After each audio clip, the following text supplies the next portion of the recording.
What up? It's your man, the old man Winter, back in the building once again, and I'm here to do a quick follow up to the Kyrie Irving situation that I spoke upon a couple of weeks ago.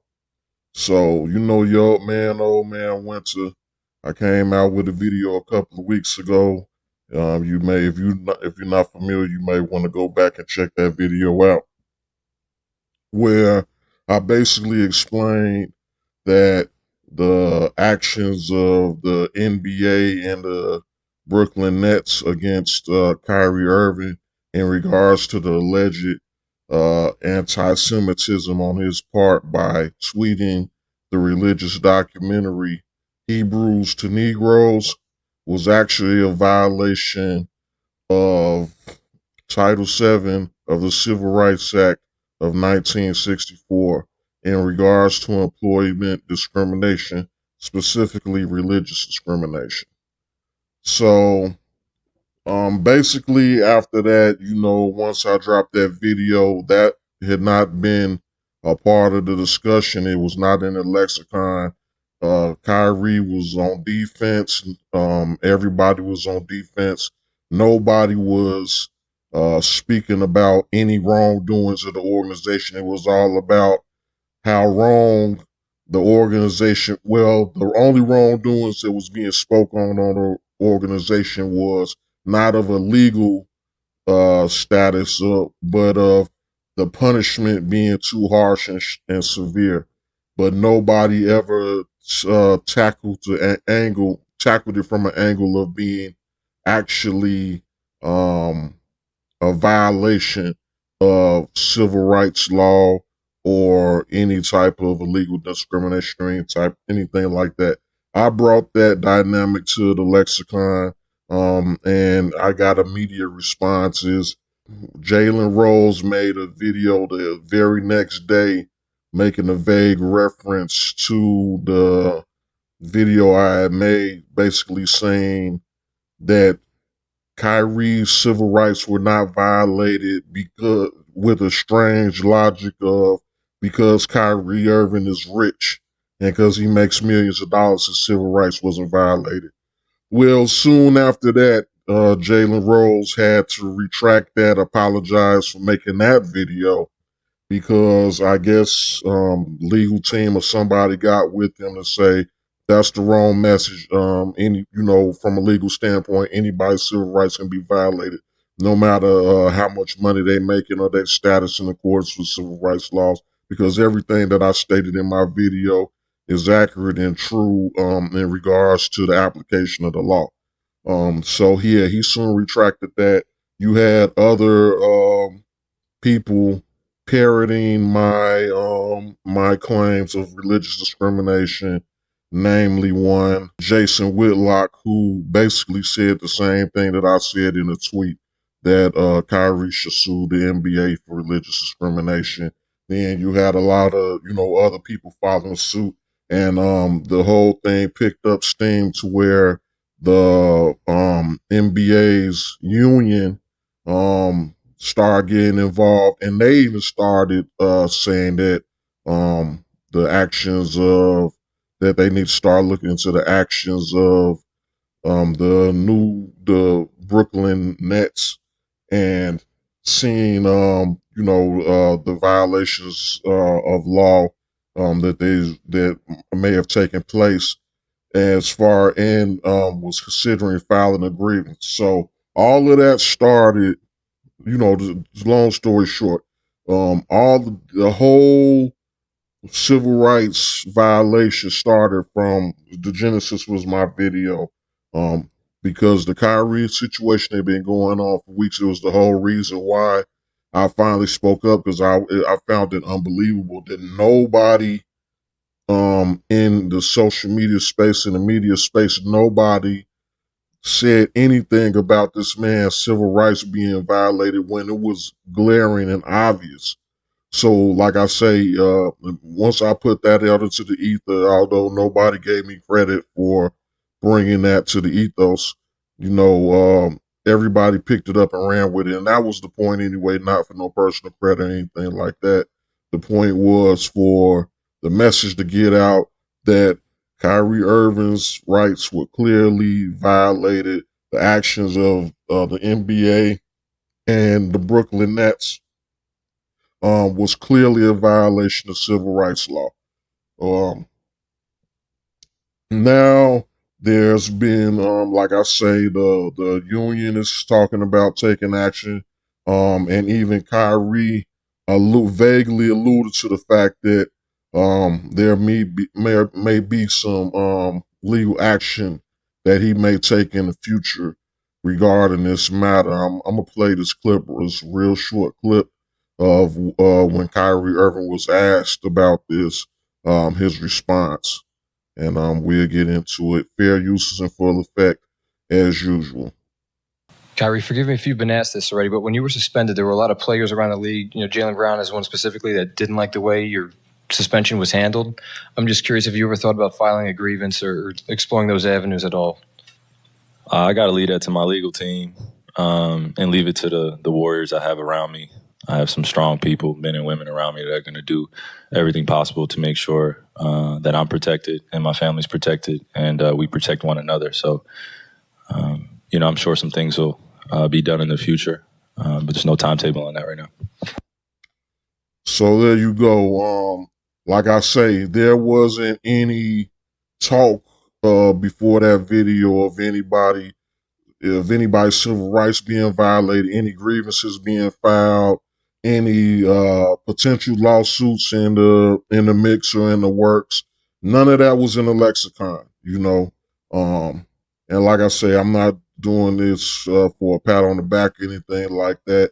And I hope brother Kyrie, you know what I'm saying, makes good on what he just stated as far as maybe there being legal ramifications in the future. Now, one thing I do want to address, it has been a while since that last video and a lot has transpired, and I haven't been like constantly updating videos and speaking on every blow by blow situation that's happened between now and then. Now, I'm glad that brother Kyrie has absorbed the message, and the NBA Players Union absorbed the message as well, and he's taking legal action. That's a good thing, but it's another dynamic to this where I am seeing some missteps that have been taking place, and it comes to it was somebody that said, and I'm not sure how true this was, but um, old one of Trump's lawyers is said that in the past, like early on in Trump's career, um, the reason why Trump never apologizes for anything he does, one of his lawyers gave him the advice never to apologize because it may open you up for liability. You're basically admitting fault and admitting wrong. Um, and I believe that's sound legal advice that can be applied to everybody across the board in any legal situation that they may become involved in the future, if you believe it's any type of future litigation to be involved or to take place for something that happened. I believe less is more on that as far as public statements, what's being said in the public eye. And sometimes you can't have your cake and eat it too. It's of my opinion that um, that Kyrie Irving. Well, it's a couple of opinions that I have. I have a prediction. I have a prediction that this may be the last time Kyrie Irving plays in the NBA. I believe his contract is up this year, and I believe that they're secretly blackballing him.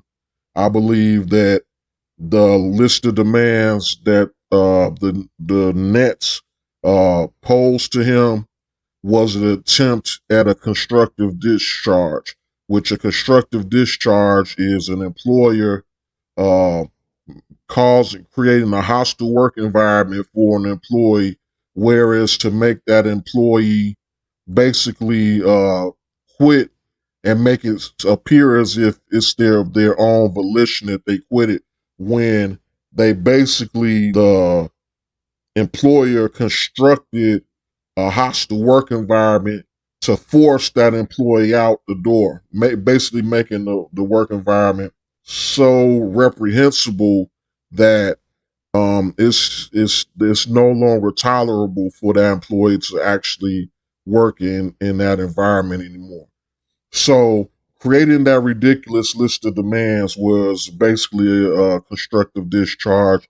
I believe that they, especially with Kyrie's past actions, I believe they went out on a limb that Kyrie would stand on his principles and not concede to that list of demands. And it would have gave them grounds to release him, and it'll be quasi like he did it himself because he refused to comply with, as we know now, a completely illegal list of demands that was a complete violation of the Civil Rights Act of 1964 in regards to religious discrimination. So I believe that they wanted to do a constructive discharge on him at the present. Worst case scenario, if he complied, okay, well, you made a complete fool out of him, embarrassed him, got him to apologize, got him to do all these hoops. We're gonna let you ride your contract out, and the rest of the league is gonna blackball you. They're gonna circle the wagons, and we'll never let you back in the league again. We're gonna paint you as being, which they've already been doing in the media, already setting it up. Paint you as being a problematic player that's a cancer to these teams. And those, despite your talent level, your talent doesn't outweigh the negativity you bring to a team. I love the Colin Kaepernick treatment. You know what I'm saying? I basically feel that they have a whole game plan to hit him with the Colin Kaepernick treatment once his contract is up. But that goes to basically what I was saying before with the Trump lawyers saying that you should never apologize, because I feel like Kyrie has a rock solid case of employment discrimination because they did this thing so publicly and openly. You can't walk into a courtroom and, as your defense in this type of case, say, well, Kyrie Irving was anti-Semitic, so that's why we discriminated against him. That's not a affirmative defense. You can't walk into the courtroom and say, because our opinion, religious discrimination doesn't work like that. You can't say because our personal opinion was he was being anti-Semitic in some vague way, or even if it was a concrete way, it wouldn't matter. And because of that, we took these openly discriminatory actions against him based on his religious views because we felt like his religious views were anti-Semitic. You don't have an employer doesn't have a right to do that. Again, like I said in the last video, all religions in some way, shape, form, or fashion are diametrically opposed to each other. They collide and conflict in several areas. They overlap in some areas, and they collide and conflict in some areas. So if my religious belief doesn't coincide with your religious belief, you can't punish me because you're going to deem my religious belief as being anti-Semitic. I mean, this is just a clear-cut case. It's no way the NBA or the Brooklyn Nets should get around this case with a halfway decent lawyer. You know what I'm saying? Because it's so obvious in public. You know what I'm saying? There's just no way around it. The evidence is all over social media, all over the media, all their personal statements they've been making. All of that is the evidence. So never mind whatever emails and text messages and all this other stuff that's going on behind the scenes. Which, if you get into that lawsuit and that discovery happens, with all the stuff that's in the public eye, trust and believe this is the tip of the iceberg, and there's a mountain of bullshit behind the scenes that will be probably 10 times more damning than the position these organizations have already put themselves in public. But again, I keep getting off of this Trump part that I'm saying with the Trump's lawyer's advice about the apology. The reason you don't apologize is when we could talk about this lawsuit, we talk about harm and liability. So when it comes to this case, you can get the case ruled in your favor for them discriminating against you, but when it comes to harm, there has to be a proof and evidence of harm against you. So when you concede that, oh, I'm wrong, I apologize, I do this, you make all these 3, 4 different apologies, make all these very public apologies, you hurt your case by admitting that something you did wrong.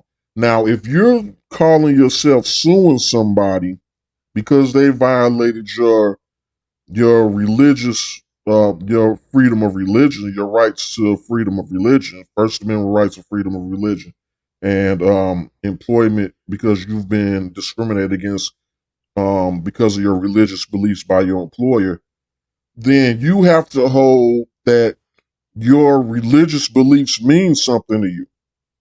You have to hold that that's something very sacred to you that you aren't willing to bend or break or fold for. You have to make it known that you're standing on your religious principles and your religious beliefs. Which I've seen another video where I seen him saying that, but he wasn't specific enough. And that might have been because that was after the apologies. It was a very recent video. That might have been. I'm not sure because, like I say, from what I'm seeing, if a lawyer was advising him, and they were planning to pursue serious, he would have probably had to sacrifice the rest of this season and his complete NBA career. But as far as I'm concerned, I believe the outcome, he would have made way more money than he would have ever made in the NBA as a player. Because if he would have won a lawsuit like this, they would have to pay out future earnings or bring him back to the NBA or something like that. If they had him off for a year, 2 or 3, they have to pay him for all the time he was off. They'd have to pay the punitive damages. So, and then if they were to continue to have him off, they would have to pay reasonable future damages for a reasonable amount of time that they believe that he would have continued paying. So, yeah, he would have made more money than if the lawsuit was completely successful. He probably could potentially made more money and could make potentially more money than he would have as an actual player being a victim of discrimination because, again, it's a punitive award that comes along with you being a victim of discrimination. But again, you have to show that you were harmed. That's where the punitive comes in at. You have to show the harm at that point in time because they can rule in your favor and rule and back pay no punitive damages because you showed no harm, or they could rule in your favor and not even give you anything at the end of the day. It's up in the air. You have to show the harm and the level of harm. So in order to show the harm, you have to say, well, boom, I stood on my principles based off my religious belief and I didn't budge on my religious belief despite the pressures of this NBA organization, the team organization, and the NBA as a whole, where these higher ups basically tried to bully me into apologizing and going through all these hoops and things to basically denounce my religion in so many words, as well as pay off another religious organization, basically telling me that this other religion is superior to my own. and making me basically come out in public and basically act in that way and basically and almost proclaim that yourself. So yeah, there's a large amount of harm if you stand on, no, I'm right. I'm not going to go against my own personal religious beliefs. I'm a highly religious person. I'm not sacrificing my religious beliefs for this woo up the band. Okay, you get suspended. You have to sit out for umpteenth whatever while you go through this litigation.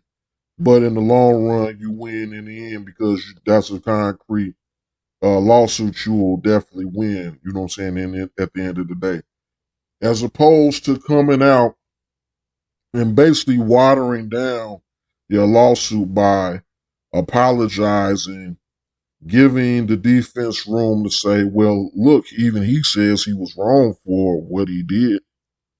Even he admits that his actions was inappropriate. So was he really harmed? You know, he admits he was wrong. If you're wrong, why should you be paid millions and be or whatever amount of hundreds of millions of dollars if you admit yourself you're wrong? You know what I'm saying? You're giving the defense room. Okay, well, the fact of them being liable will be very hard for them to escape. But then when we start talking about the punitive award uh, for the harm, how much harm was done, at the end of the day, now you've dampened the severity of that harm because you basically went along to get along. You basically broke down, apologized at least three times that I know of. And I'm not knocking him for doing what he did, but it's just like I say, from a legal aspect, he just harms his case on the argument of the harm that was done to him, as opposed to somebody that was forced to sacrifice their career for standing on their religious convictions and making it be clearly known that the reason I'm standing on this is based on what I believe, my religious beliefs, and I'm not willing to denounce my religious beliefs because of your bullying and pressure. If he would have did that, it would have been a slam dunk case. He would have smashed their ass in court. The NBA would have settled with him, you know what I'm saying, at some time in the future for an undisclosed amount of money that definitely would have been very much in his favor. Now, he probably did what he did thinking that he can salvage his NBA career. I believe personally that it's over with for him at all. You know what I'm saying? Already, he's basically the walking dead as far as the NBA is concerned. They're gonna let him play out the rest. He basically did that to be able to play out the rest of this season. I believe it'll be over with for him. If they bring him back, I'll be surprised. Okay, I'm wrong, or maybe some type of, like he alluded to with the lawyers and everything, it might be some type of settlement that's conducted behind the scenes that, you know what I'm saying, that NBA doesn't have to admit any guilt or anything like that. Kyrie keeps playing. They break them off, whatever, behind the scenes. Everybody signs NDAs, you know what I'm saying, not to discuss what actually happened behind the scenes in the negotiation with the lawyers and this, that, and the third. But Kyrie, your boy, old man, I'm the one who hipped you to the game on this shit. Wasn't nobody talking about that shit for me. So hit the cash app one time, man, if they end up breaking you off behind the scenes, you know what I'm saying? But, with all bullshit to the side, yeah, that's just my take on the thing from, you know what I'm saying, from a legal perspective. I just believe that he harms his case as far as punitive damages awarded from the NBA for in a future discrimination lawsuit by actually apologizing and admitting he did something wrong, because practicing your religion or promoting your religion should not be you should not be made to apologize for that, no matter who it offends. And he should have stood on that 10 toes down just from a legal perspective to have this case be the strongest it possibly could in the court of law. But everybody has their own different motivations, and again, it could be all type of stuff working. He could have had stuff. He could have already had some type of settlement negotiations already going on that maybe had him in part of the settlement negotiation. Might have been for him to apologize. The NBA admits no wrongs, and they still pay him behind the scenes. Who knows? It's so many different things that could actually be going on. The stuff that's in front of the cameras and the stuff that's behind the scenes. But again, yeah, at the end of the day, old man Winter, basically, definitely brought this civil rights situation to the forefront and the light. It's hard for people to, what I'm saying, give credit where credit is due. But at the end of the day, like I was saying, I'm here for the work, But I am gonna say what I do and what I, what I'm saying. I'm gonna stand up for what the fuck I do, and if I see that I'm, what I'm saying, overlooked, I'm gonna speak on that too, because people are just take your shit, what I'm saying, take your intellectual property, take your content, take your ideas, run with it. Thomas Edison was famous for doing that type of shit. It's just all throughout history, people have had their ideas taken and people run with it and go off and blow up, become rich, whatever they do with it, and the originator of the situation is left by the wayside. So yeah, I'm out here. I'm on this social media shit. So yeah, I do want credit where credit's due when I add something to, what I'm saying, relevant information and content to the mix. So yeah, I'm gonna speak up for myself. So it just is what it is. You know what I'm saying? But yeah, it's your man, old man Winter. I'm back. I just, like I say, was doing a quick follow up on this Kyrie Irving situation, just put a bookend on this matter. You know what I'm saying? I'm not no sports fan. I don't give a fuck about no sports. I'm not about to sit here and talk back and forth on no sports shit all day. This ain't a sports topic. This is civil rights topic. This is, what I'm saying, a white supremacy topic. So how I get down on all of that type of shit. So it's your man, old man Winter.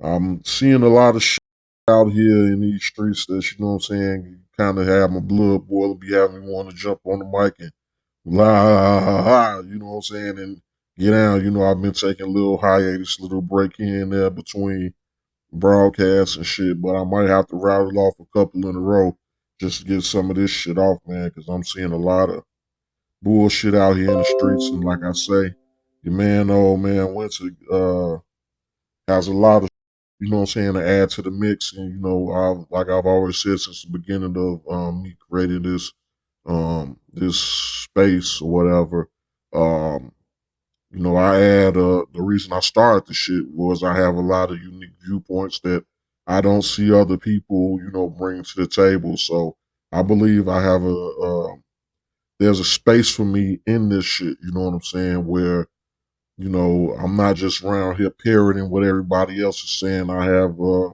unique perspective that I bring. Like I say, with this situation, shit was talked about for weeks on end without anybody talking about this man's civil rights being violated. Until I brought that to the lexicon. So, and it's been various other things in the past or whatever, where it's been, I just had a unique take and perspective on things. So, like I say, the world needs old man. Once I made that video a long time ago, I still stand on that. You know what I'm saying? So I ain't went nowhere, even if I dip off for a couple of months or whatever. You know what I'm saying? Like I say, YouTube be messing with me sometimes. You know what I'm saying? I'm gonna try to start making the content to where, it's bulletproof as far as on the YouTube side. So it won't be no excuses for them shadow banning or putting my shit low on the list or whatever the little algorithms that they got going on. So sometimes you just gotta roll with, you know what I'm saying, the punches and, curtail yourself to the environment that you in, sort of like how a comedian has a dirty act and a clean act, so it ain't no shame coming with the clean act here and there, you know what I'm saying? So, hey, that might be the route that old man Winter has to take, to be able to get my message out there more, you know what I'm saying? Because it's almost pointless to have a message if nobody out there can hear it or it can't make it to the masses because it's being sabotaged out the gate. So again, it's your man, old man Winter. I'm not gonna beat y'all eardrums up all night about this stuff. You know what I'm saying? Don't forget to like, share, subscribe, all of that jazz. You know what I'm saying? And again, it's your man, old man Winter, and we out. Peace.